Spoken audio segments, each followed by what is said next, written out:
A very good evening to everyone present over here.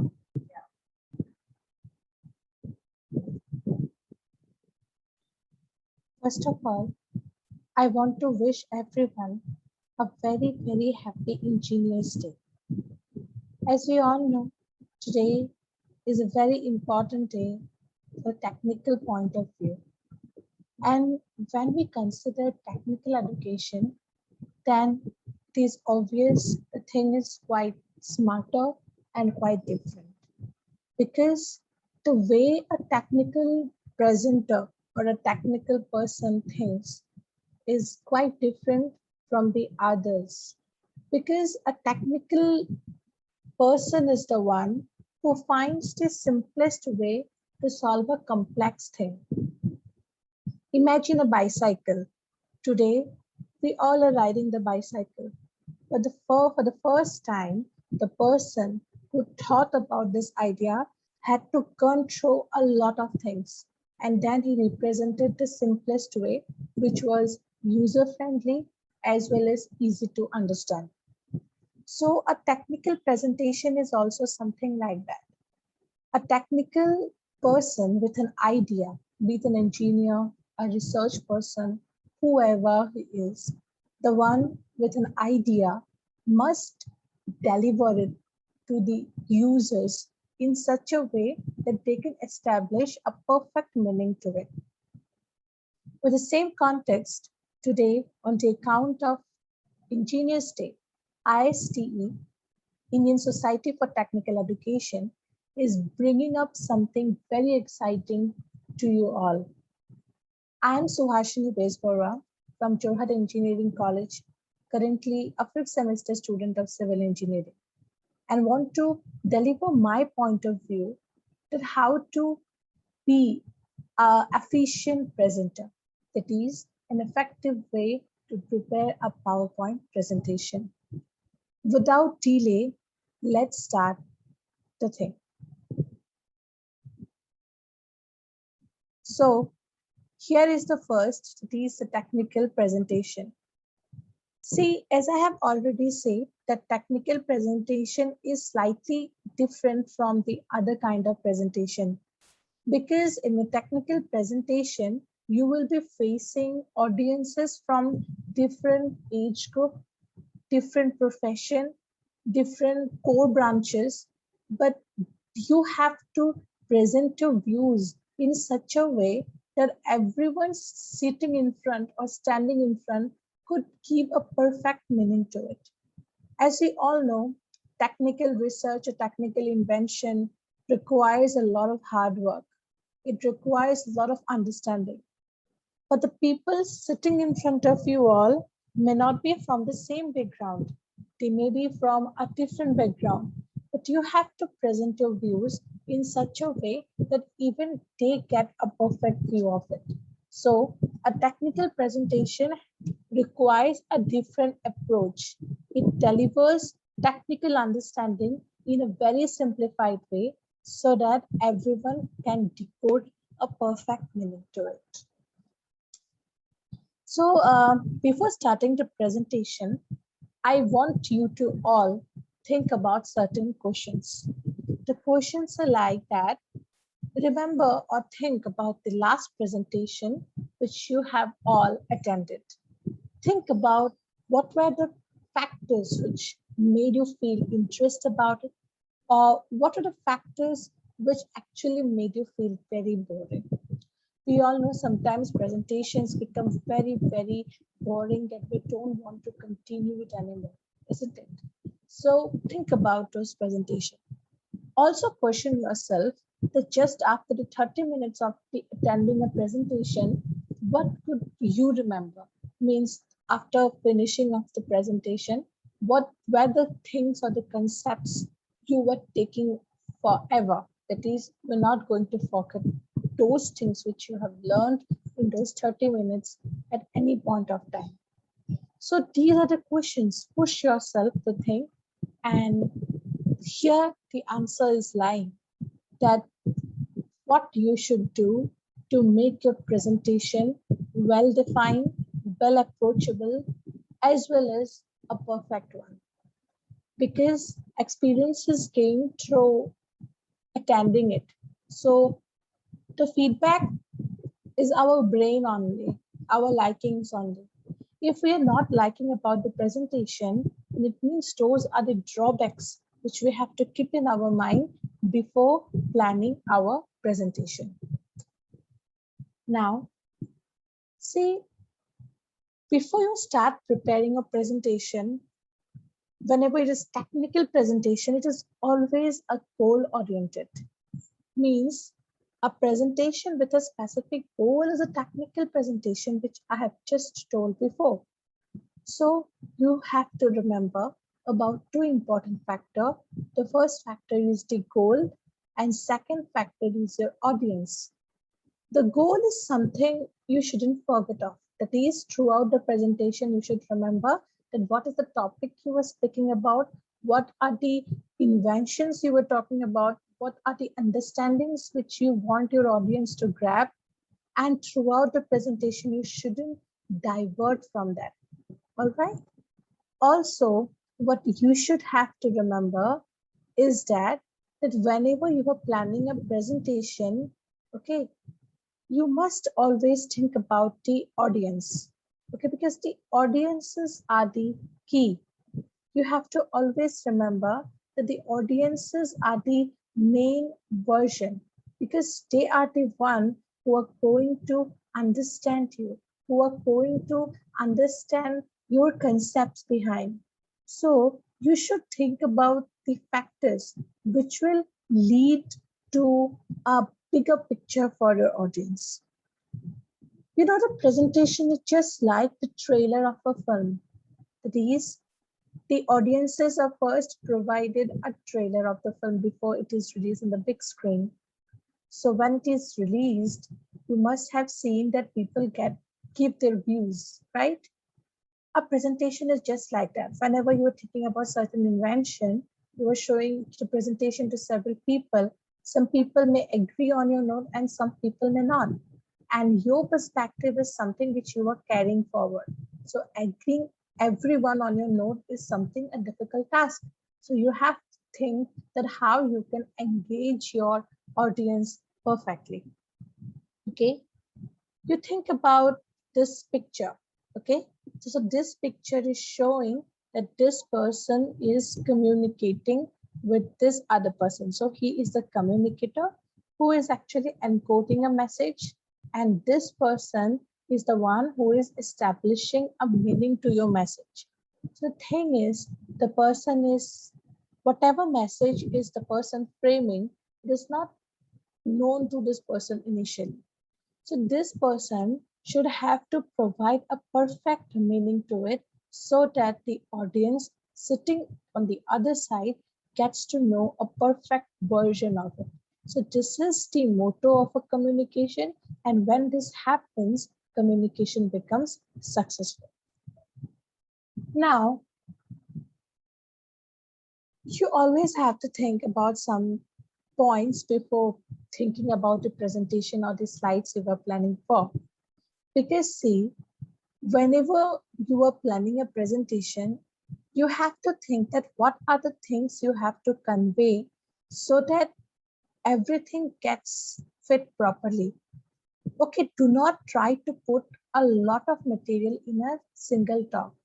Always keep a good pace and include only those which are the most important part of your presentation. Those things which are not important or could not too much understandable, you shouldn't be included in a presentation.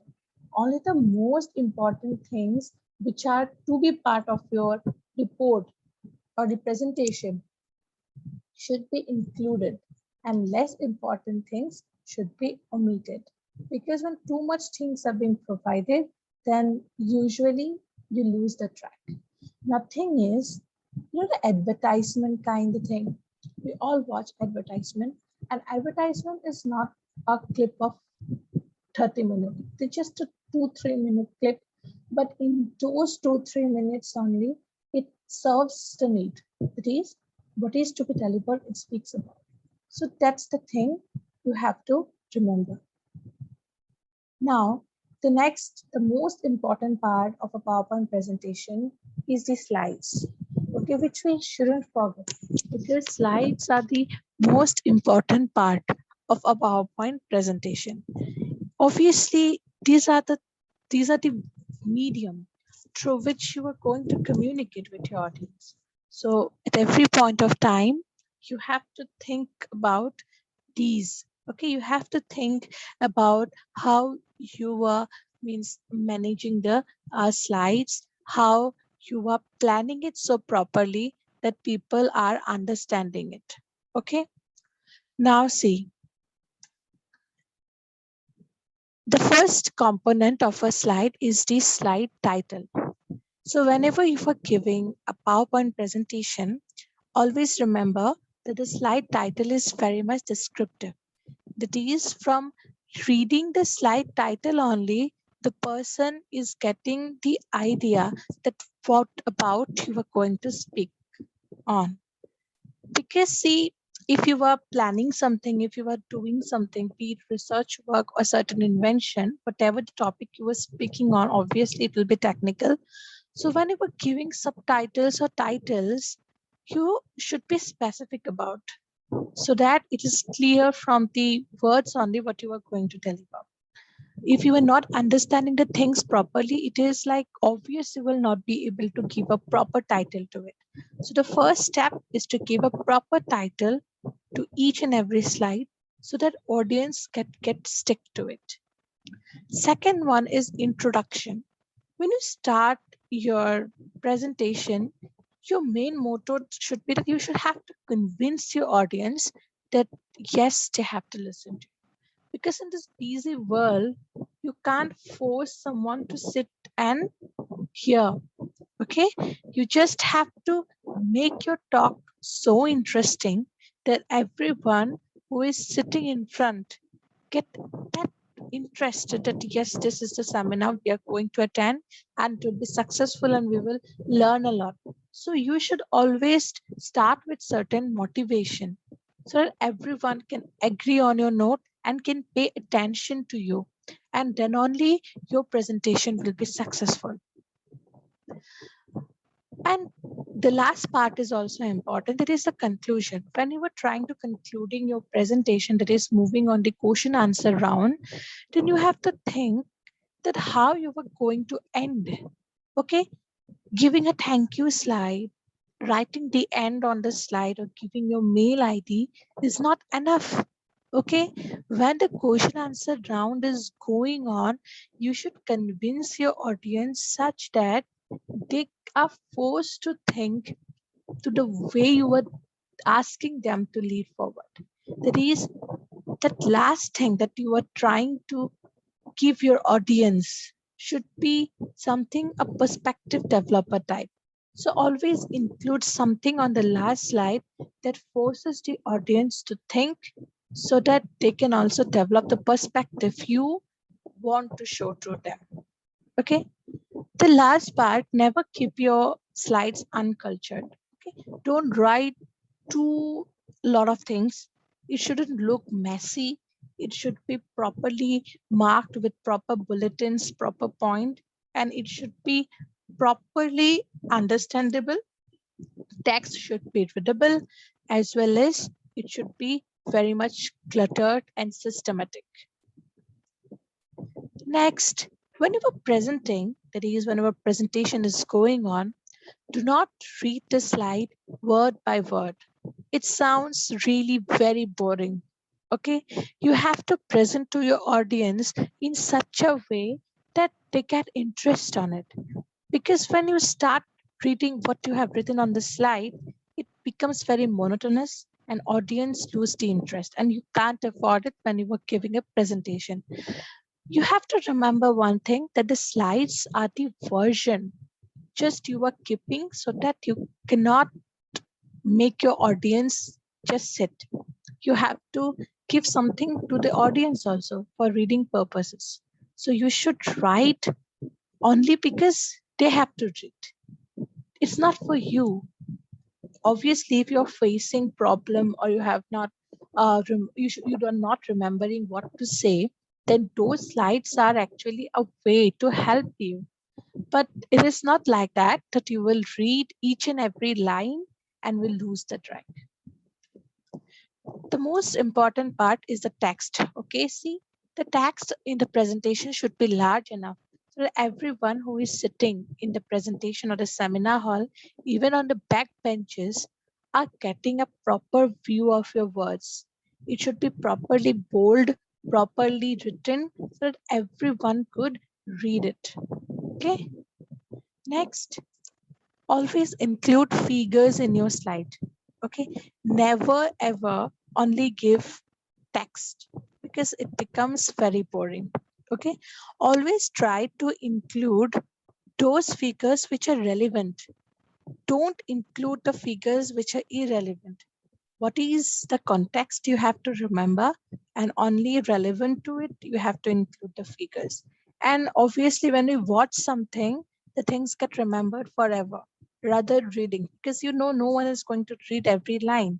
But if you show a picture, if you show a chart or a bar graph, those things get visualized very easily, and also people just remember it. And do not use the transition effects a lot. Don't use multicolor background in slide, because human brain is very much approachive toward changes. When you are changing the color every time, when you are changing the transition effect every time, then the audience also lose the track. Keep it simple, keep it understandable, don't make it too fancy, keep it presentable. That's the main motto of a technical presentation. To be very careful in present. Now see the presentation part.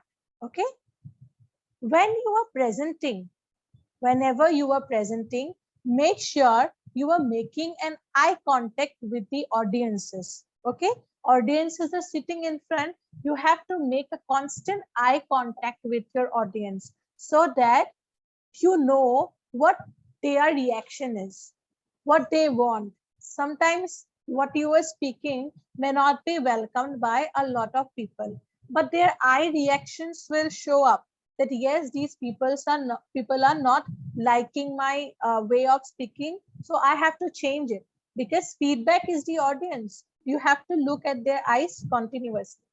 Secondly, never sit and give a presentation. In a conference hall or in a seminar hall, wherever you are giving a presentation, you should always stand up. Stand with a lot of energy and firmness. It shouldn't seem that you are weak, you are not interested. It should be like very dynamic one.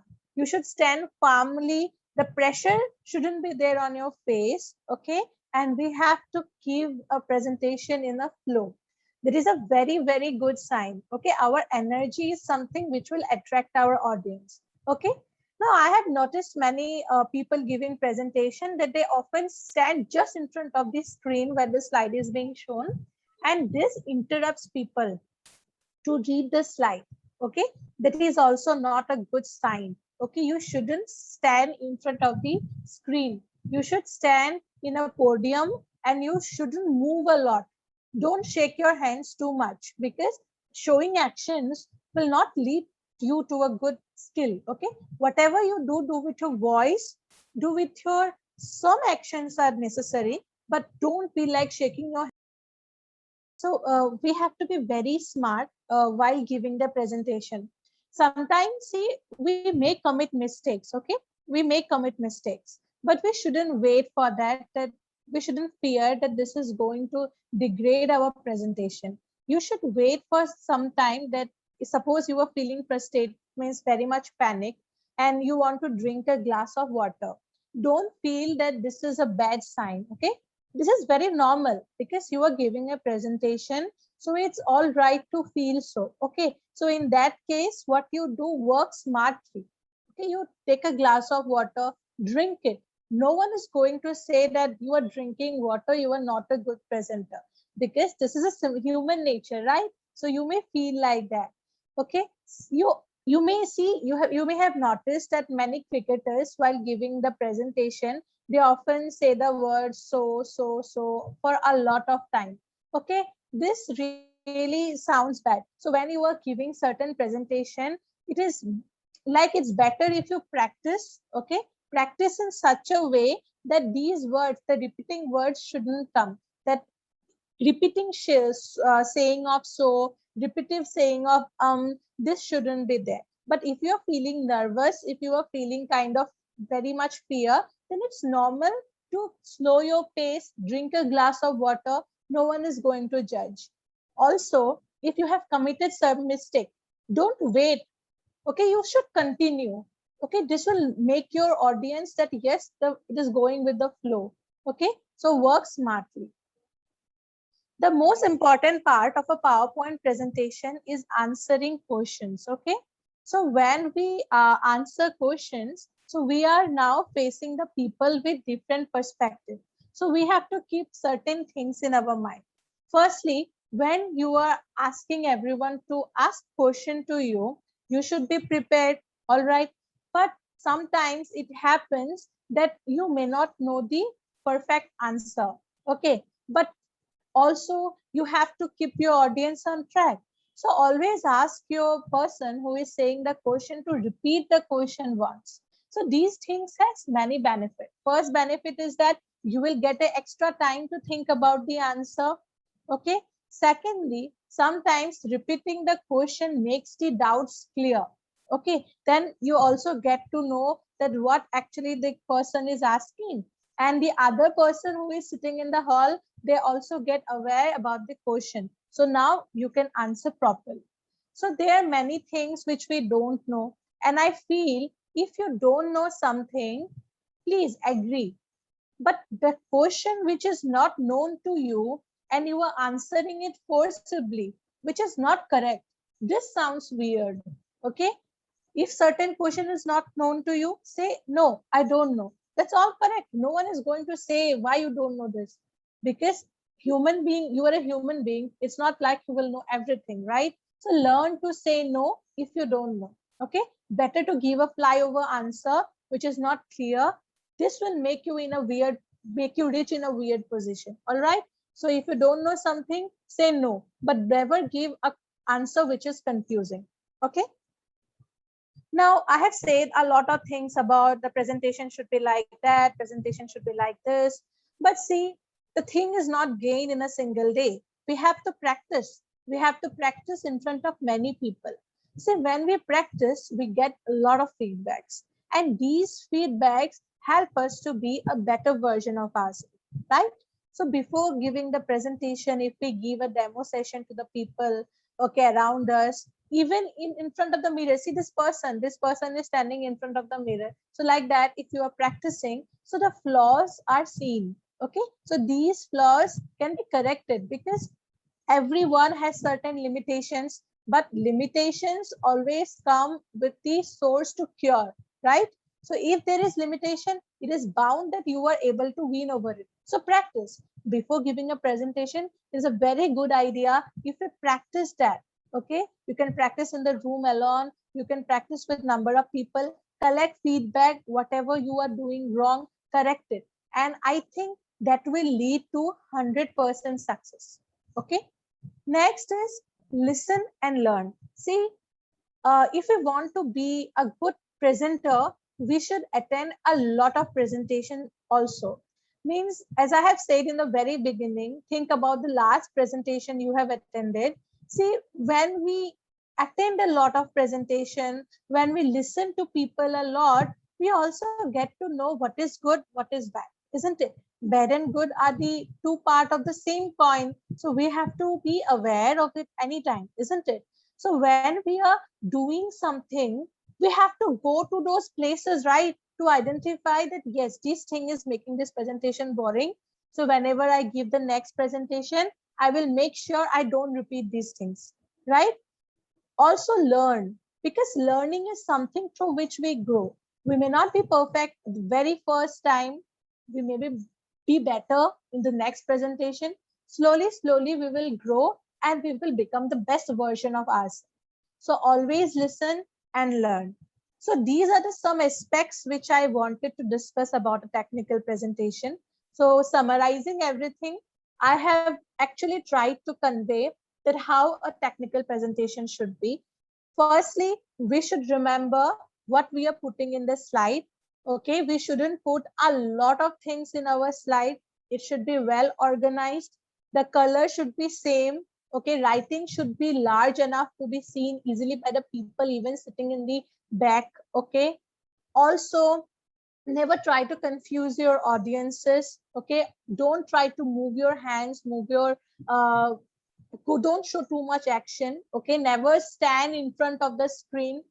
Be in your podium, give your presentation.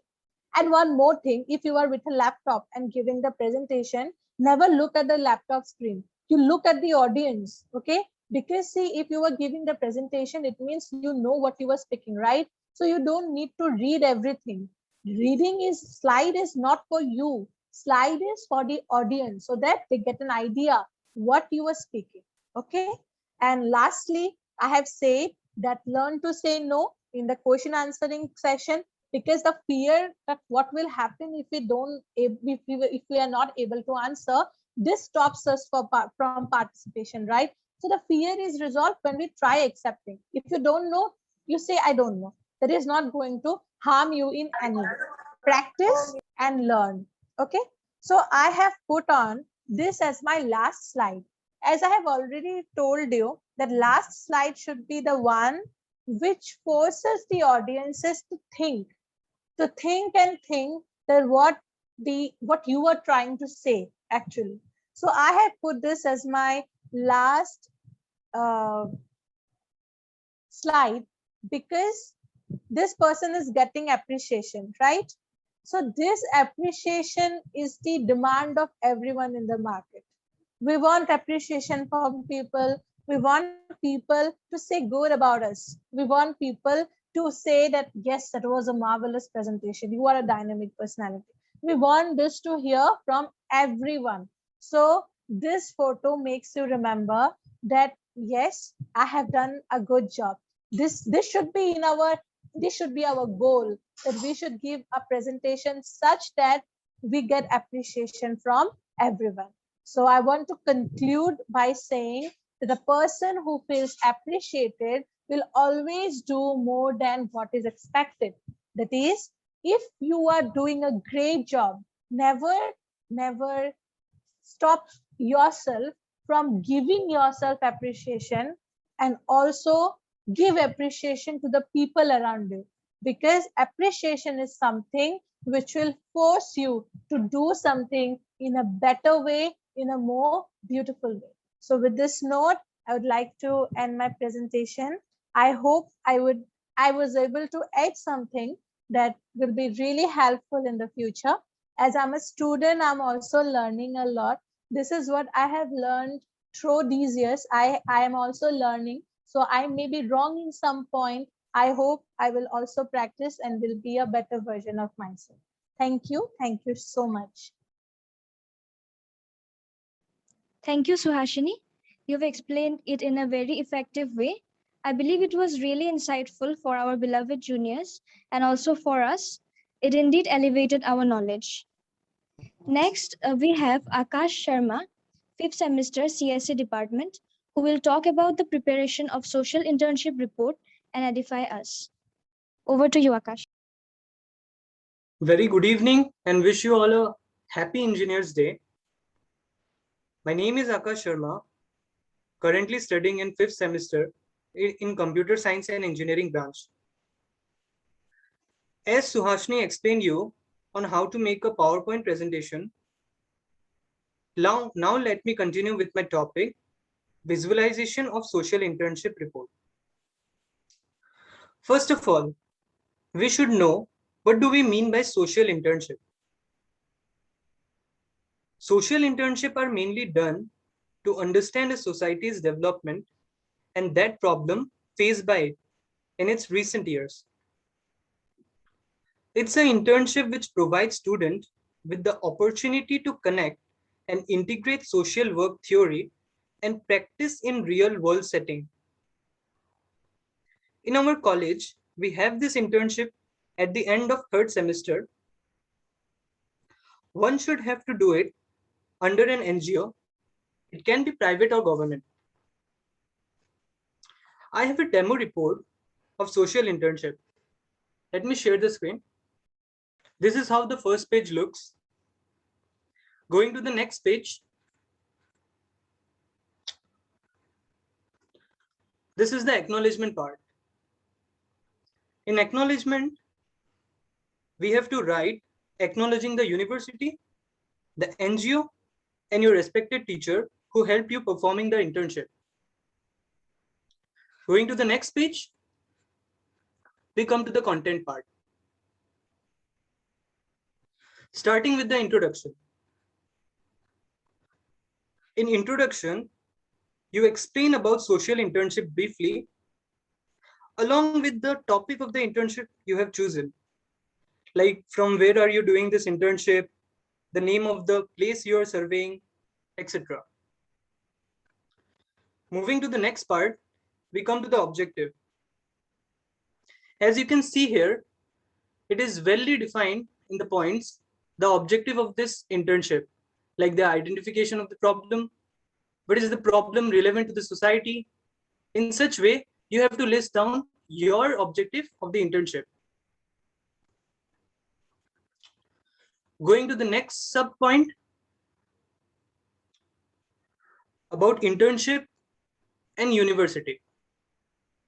Here you have to list down, here you have to write about the internship, about the university and college in brief.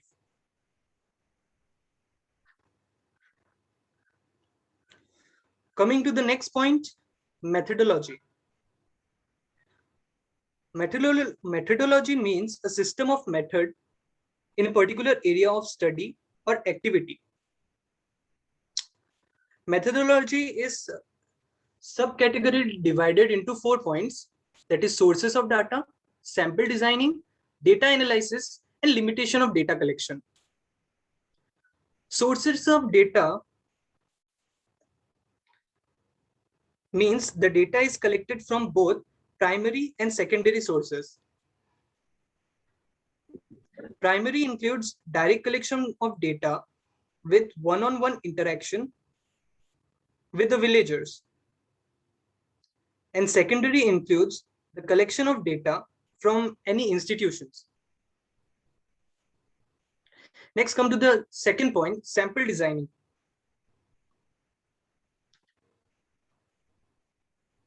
It includes the questionnaire you made going to ask to the people. Coming to next point, data analysis. Data analysis includes visualization of your data into tabular, graphical, bar graph, in all the such forms. Next, coming to the next point, limitation of data collection. The problem you face while collecting data to be listed here. Here you can see one of the example, like people hesitate to tell you about the details regarding income and assets. Such kind of problems you will be facing while doing this, and you have to list it here. Come to the next part, geographic and social structure. In geographic, first is location. List the name of the villages you visited or any place. Here you can see they have presented it in a tabular form, like village, blocks, police station, district, state, constituency. You can make it a box and represent it in a such way. Come to the next point, that is demography.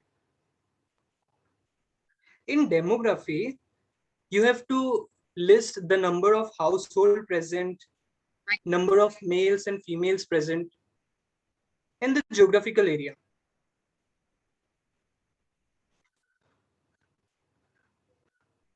Next is the literacy level. Here you can see they have made a box of literacy level also.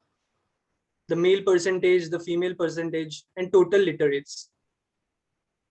And the last point is the institution. They visited 4 villages and they listed down all the institute present in that place. Now comes to the main point, problems. Identification of the problem. After surveying, you have to write the problems faced by you and the villagers there. Actually, you have to write about the problems faced by the villagers. Here you can see they have listed down floods, sanitation, waste management, roads, electricity problem, banks problem. Flood problem is like every year they get flooded. Sanitation, like improper sanitation. Waste management means there is not a proper working of waste disposal. Coming to the next point, existing solution and its applicability.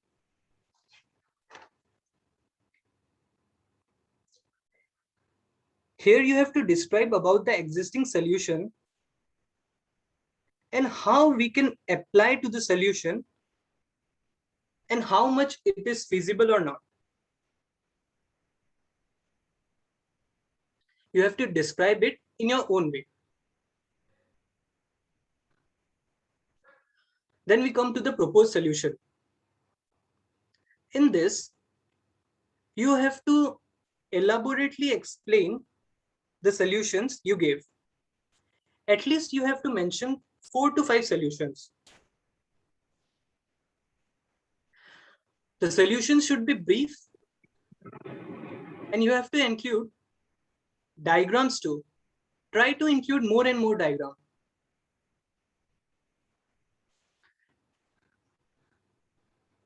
Here are the solutions, as you can see. Introduce a better flood warning system. Construct building over flood level. They have explained 4 to 5 solutions.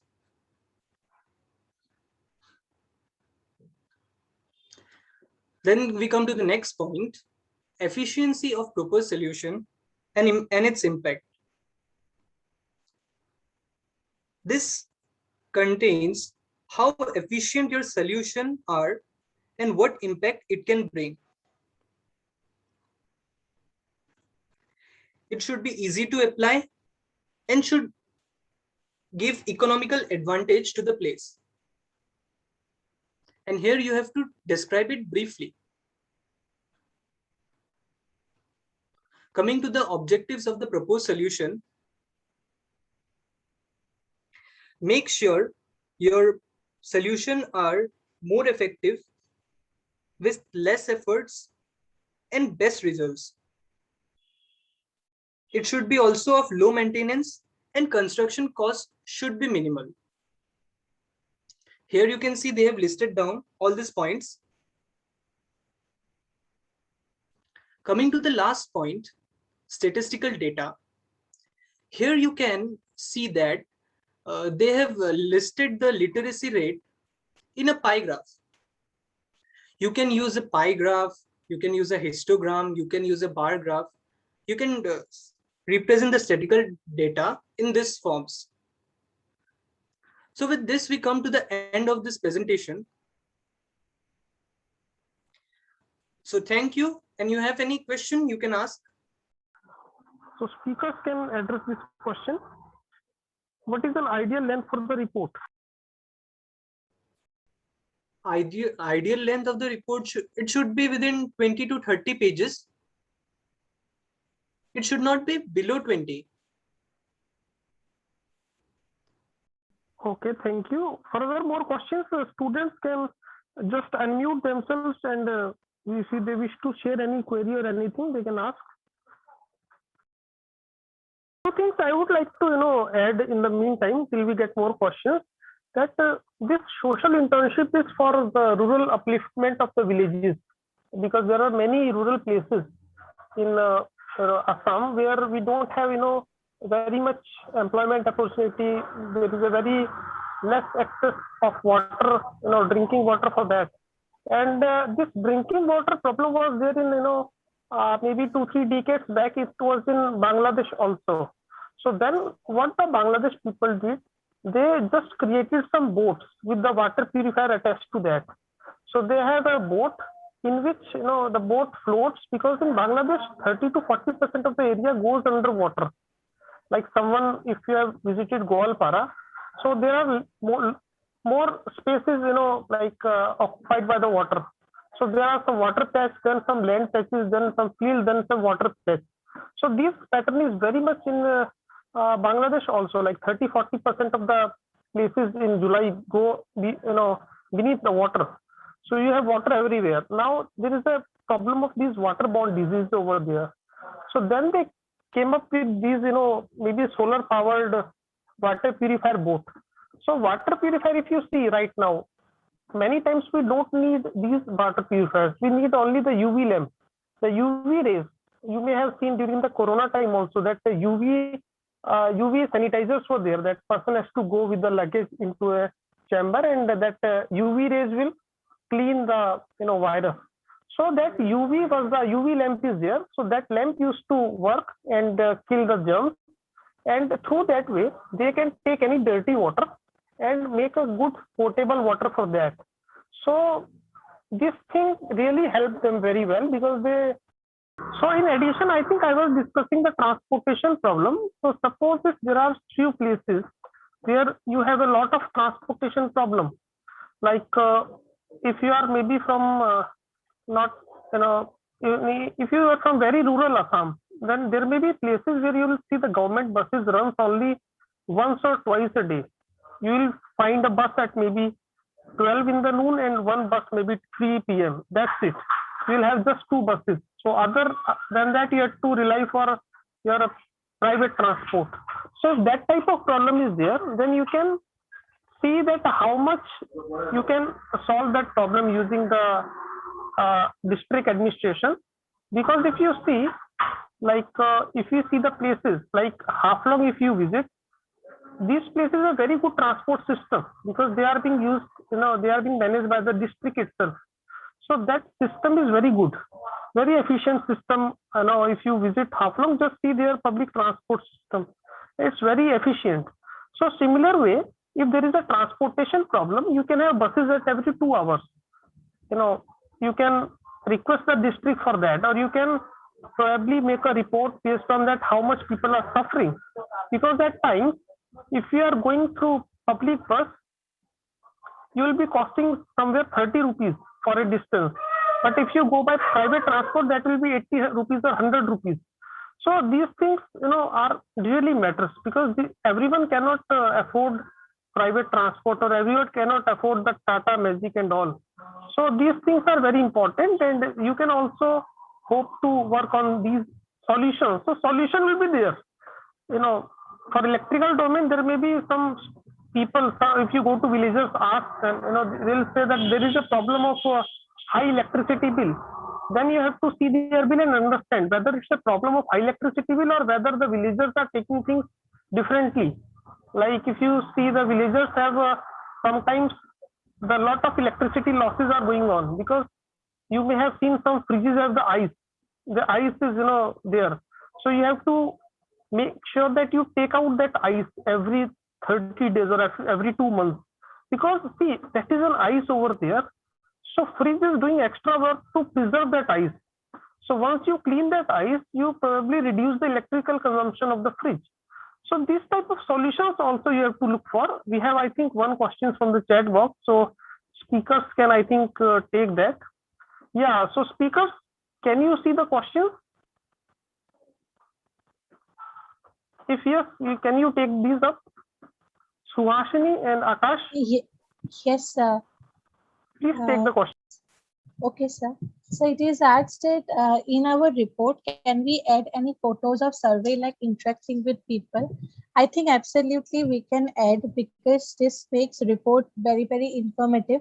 Even when I was doing my social internship, I went to many people, but making sure that I was following all the COVID protocols. Means in the photograph, it should be like you were wearing your mask and following a distance also from the person.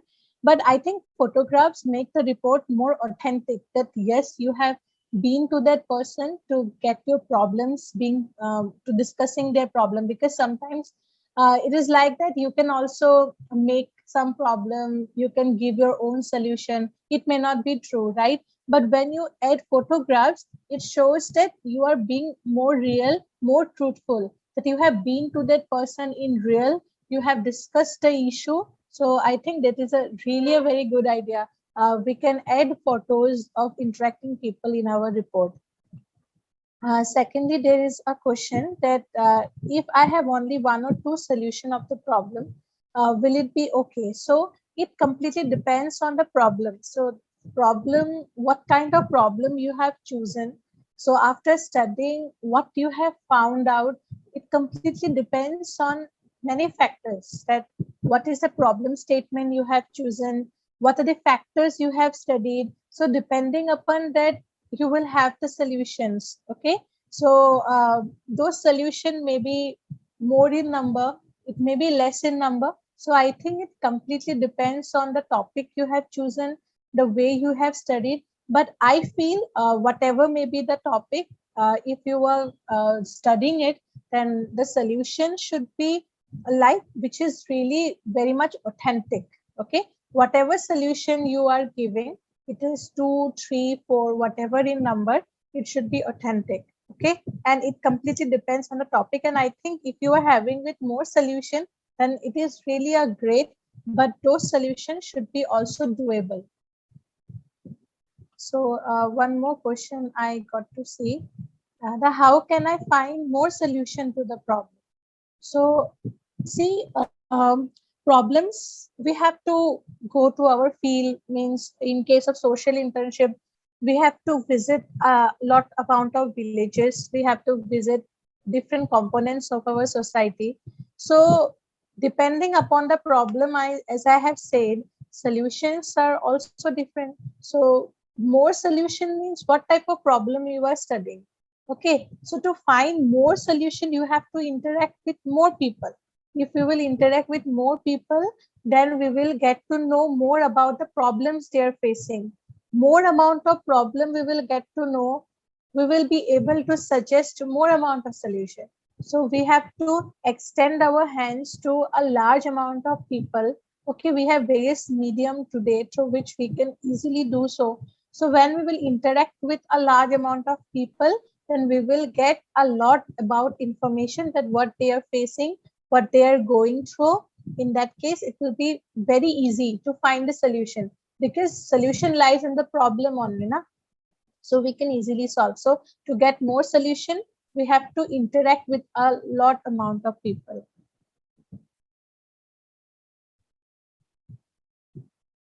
Next question is, can we take the help of internet while making our social internship report? So social internship report is something which you have prepared after analyzing the components of the society, means what the problems they are studying. So these things are very much real. Suppose the problem is related to, suppose during COVID-19, many people lost their employment. Suppose you were studying regarding that. In that case, you may take the help of internet to get the data, like how much of how many numbers of companies got closed, what is the loss in what kind of sectors. But finding problems from internet, I don't think so it is really so fruitful, because social internship is something which you have to be in the, you have to be in the field actually to analyze the constraints. So whatever the constraints or problems they are facing, you may take the help of internet to actually understand those problems, okay, in a better way. But it is not a good idea to completely depend on internet to get the solution, because we have to interact with people, we have to understand their problem, and I think those solutions will be very easy then to get on our own.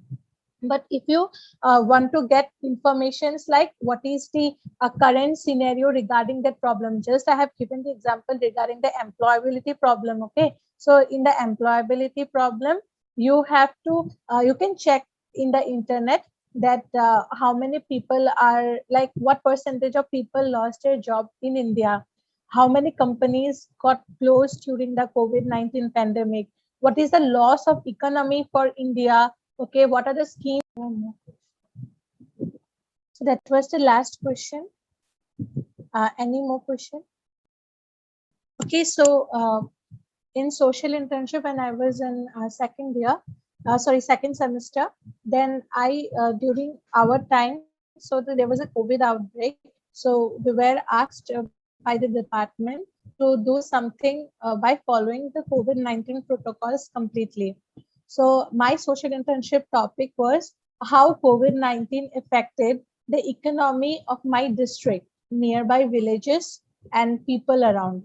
So for that, what I did basically, I started from the root level because in that time there was a lot of COVID-19 cases outbreak, so we were not allowed to go to the people. But I felt that everyone didn't have smartphones; they couldn't fill up the Google forms. So we divided our means I we had 6 members in our group, so we divided each of them means we divided the whole group into several sectors. Okay, so I was given the responsibility of my district, that is Sirsagar.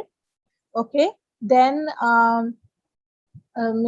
someone was given the responsibility of Golaghat district.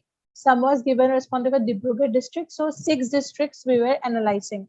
So in my nearby place, I went to every person from different shops, different kind of sector. I went to teacher, I went to restaurant holders, I went to the salons, I went to even the those taxis and taxi drivers and everyone. So after talking to everyone, I clicked a photograph with everyone. Just someone asked a question that when we take photograph, yes, I took photographs with them, and I made some questionnaires. Those questionnaires had some questions which are to be filled in their presence. Okay, I also did some recording of the conversation which I had with them. So those recordings I have submitted to my department, and those questionnaires I included in my report. And to reach to everyone, I took the help of Google Form. In Google Form, I think you all are aware that data analysis is done automatically. So I obtained those data, and after that I got to reach my solution that those people who were employed in government sector, they were not much, they didn't face the economic constraint part of COVID-19, but those who belong to the deprived part of the society, they faced a lot of problems. So that was my social internship project. So next, Akash, you can answer. Hello. My topic of internship was the one which I was presenting.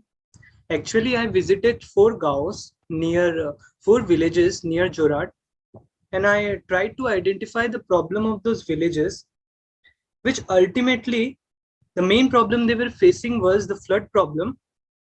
So we tried to find the solution to those problems. And as you have seen the demo, this was it. My project was all about that only. And one thing more, I wish to tell you that when you go for presentation of this internship project, you must wear formal dresses. I think we are almost done with the interaction session. I would like to thank our speakers and respected sir for taking up the queries. So finally, we have come towards the end of this event. I would like to express my gratitude to Sir Pankaj for his esteemed presence. Also, my sincere thanks to my dear class batchmates, Suhashini and Akash, for their contribution towards making this event successful. A big thanks to the IST team. Last but not the least, our participants who graced today's evening. It was really a wonderful time with you all. Thank you everyone for your active participation.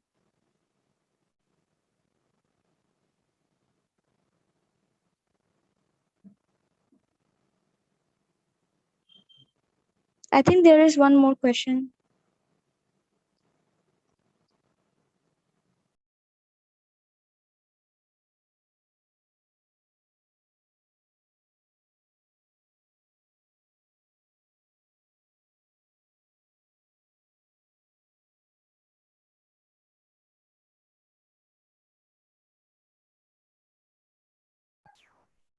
Hello, Akash, Hello, are you I there? got your question. I got your question. Actually, it's not about applying your. Wait a second.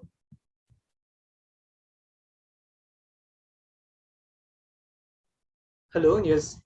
It's not actually about applying the knowledge of your branch.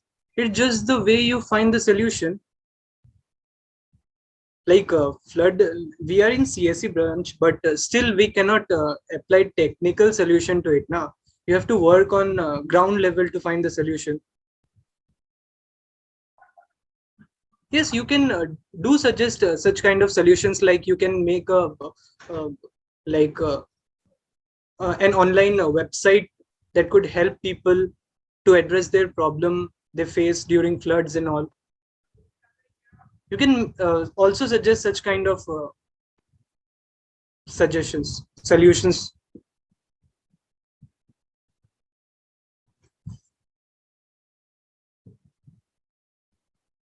Yeah.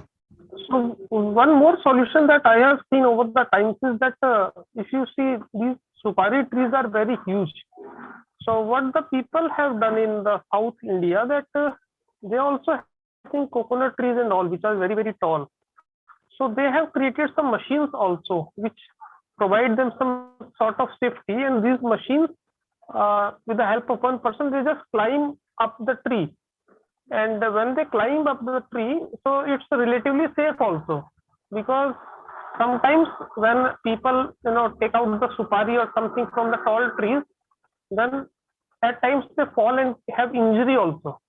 So with the help of new machines, I will share the video of that machine also. So after that, this problem is reduced, and now the person's income has also grown. Because earlier, when the person used to climb on the supari tree, then the person could, let's say, collect X suparis. But now, when the lot of machinery is being used, then we can multiply the income by maybe 5 times or maybe 6 times. Type of small intervention can produce lot of changes in the rural India or rural Assam. So we have to see from perspective also as a solution to the problems. So if anyone wants to discuss anything like anything that they are not able to find the problems, or they want to share their observations and they want some comments that how can we take out some solutions from there, then you are free to ask those questions.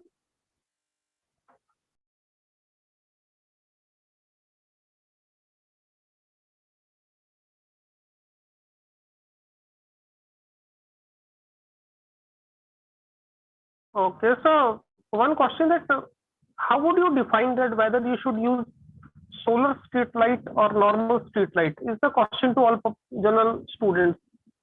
That how would you define whether you have to use solar light or you have to use the normal street light?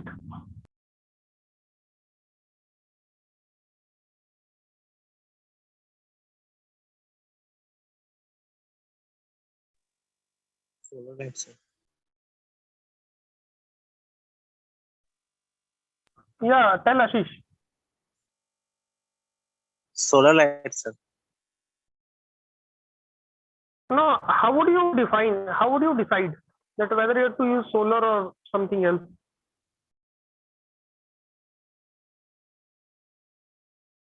Sir, it would depend upon the availability of electricity in the area, if it is well connected with power supply. Okay, good. Anything more?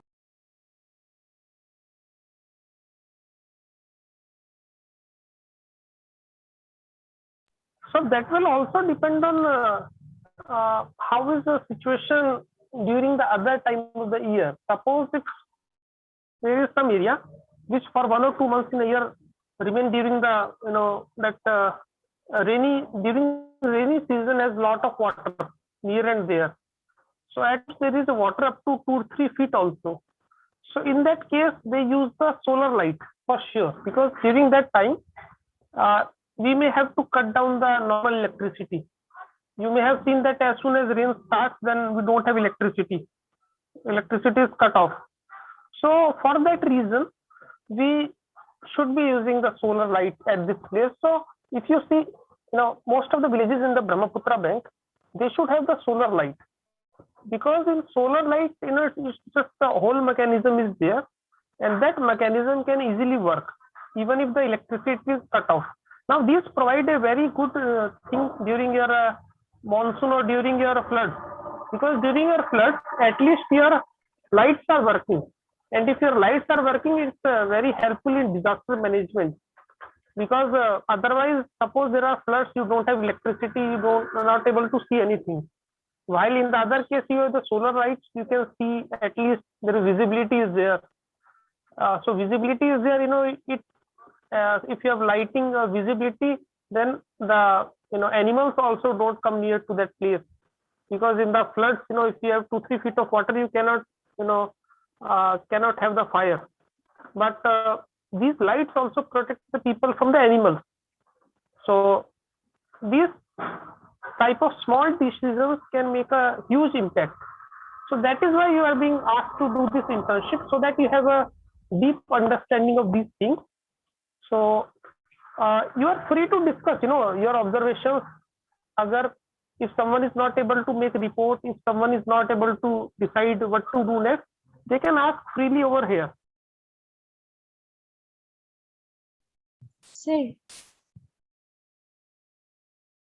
Yes. sir, there is a question from Uday. Sir, I think you will be able to, sir, say that, sir. Actually, I don't have much information about that. Sir, he is asking, do we need any certificate from NGO, Panchayat or municipality for completing the social internship, sir? Yeah, so in that, I think your students can also go and interact or request your HOD, sir, that you can you can give another view also, that whenever you go to any village, and if you see the village from the eyes of the Gram Panchayat head, from the eyes of the Pradhan, you would see a different village. You will see a lot of development when you go through the Pradhan. But when you go to the villagers, then you will see another aspect. And so you need to request the authorities that if they can waive this requirement, because what happens that you should have document proof that you were there, you should have some photos, and you should have some your locations also with you that you were there. You should have some people also with you. But what happens that when you go to village, the Pradhan, when you go to the politicians, then we see certain development side. But when you go through the villagers, then you understand whether that was required or not. All right. So I would like to, maybe give one example. Once I visited a village. So when I went to the Pradhan told that, these are the very perfect paths that they have made. And everyone is, working very fine, everything is good. And you are having a lot of development in the village. But when I asked the villagers, then the villagers told that this path which is made, we had, we earlier didn't have any fracture in the village for 100 years. For 100 years, they didn't have any fracture in the village. But when this path was built, within 1 year, they have 4 to 5 fractures. Now, what happened that earlier it was a normal path. So in normal path, you had the stone and the mud. So when a person falls, then the mud also gets pressed. And there is no reaction from the ground, or less reaction from the ground. So your bones are not, broken. So, but now what is happening that they have made a very, very concrete path. Now everyone is falling, the person is coming with the fracture because the concrete is not giving them that much, like it's giving them much more reaction as compared to the normal mud or the normal path, that the village path. So due to that, they are having a lot of fractures. So if you see from the eyes of the Gram Pradhan, then you will see that there is a lot of development. But when you see from the eyes of the villagers, you will see there is no development or there is a negative development. Now, second point I would like to raise to you, there is I think some of the members maybe in the meeting also, this meeting also, so they were doing an internship with an NGO. So NGO told them that they had to do banana plantation on some field.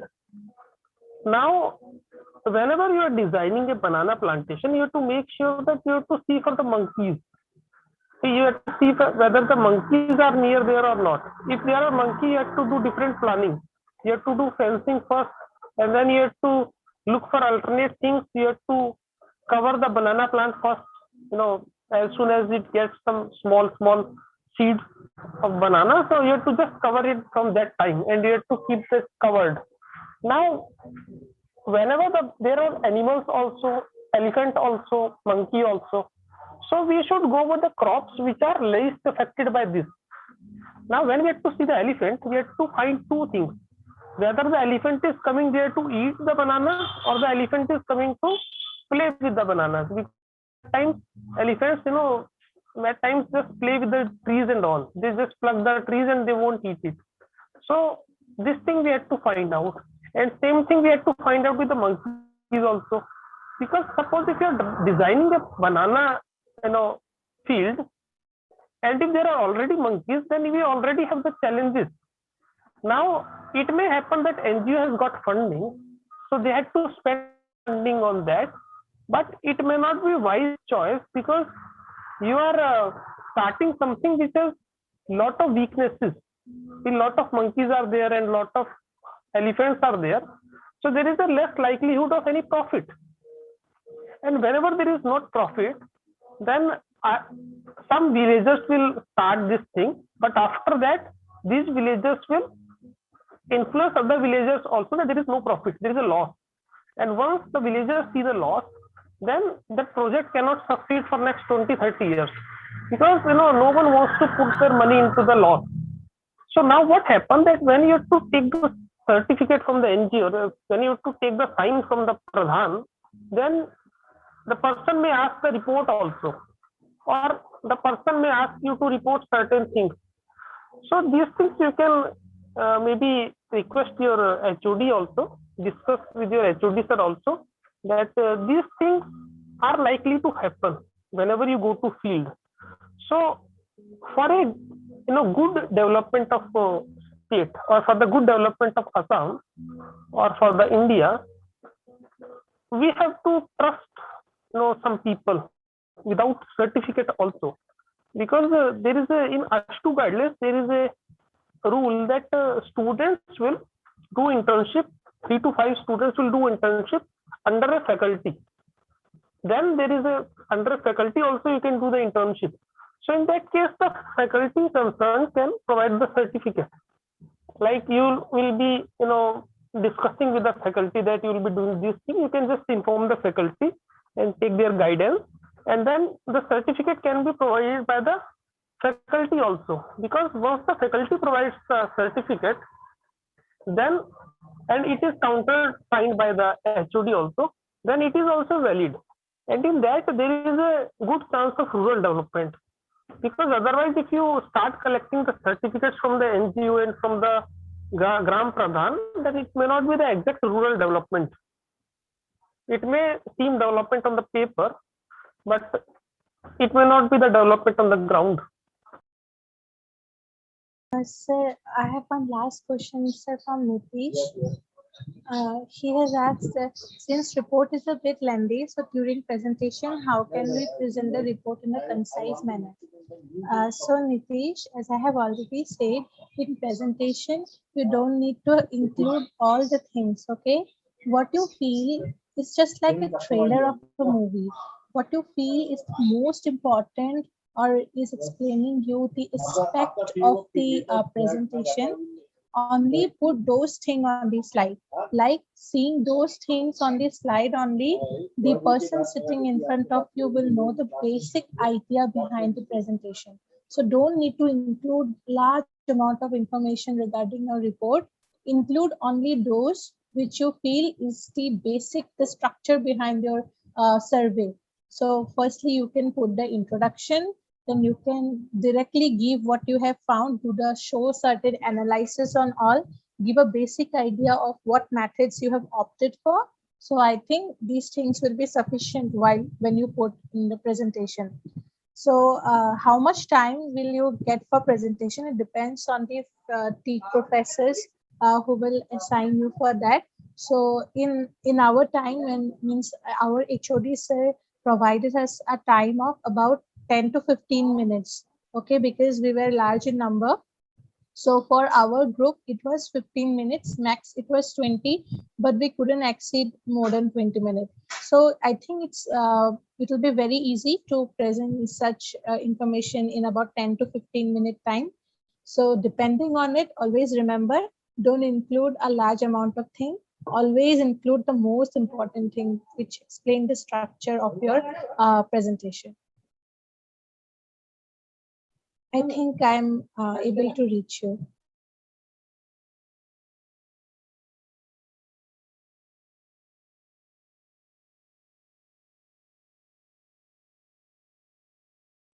So now I think if there are no more questions, we can, I think, wind this up.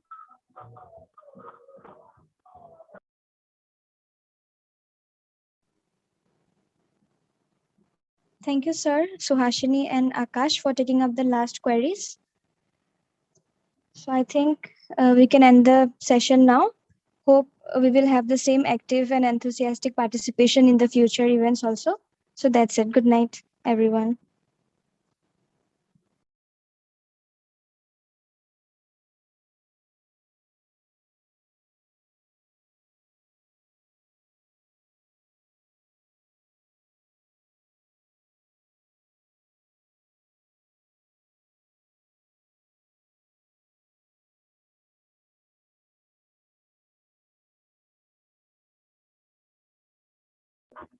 So Aniket, you can stop recording.